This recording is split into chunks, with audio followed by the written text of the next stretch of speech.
Bueno, durante o debate desta mañá demostrouse claramente que as grandes corporacións como Monsanto teñen o poder que lle dá o diñeiro para crear dudas sobre evidencias científicas da perigosidade dun produto como pode ser o caso do glifosato, non?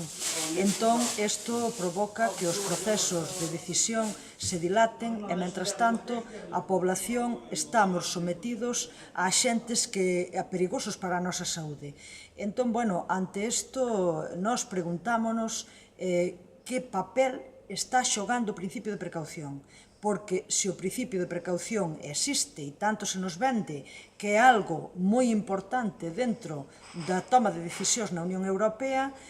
pois non entendemos por que non se utiliza sempre o principio de precaución tanto para autorizar a comercialización de novos produtos como para impedir a prolongación de produtos que xa están comercializándose, como é o caso do glifosato. Creo que ese é un elemento clave. O outro elemento clave é que ten que haber investigacións científicas independentes, totalmente independentes e públicas para evaluar os produtos aos que se lles permite comercializar. Non pode ser que a avaliación que se este facendo neste momento este basada nos estudios que fan as empresas, que, como tamén se demostrou no caso dos papeles de Monsanto, son estudios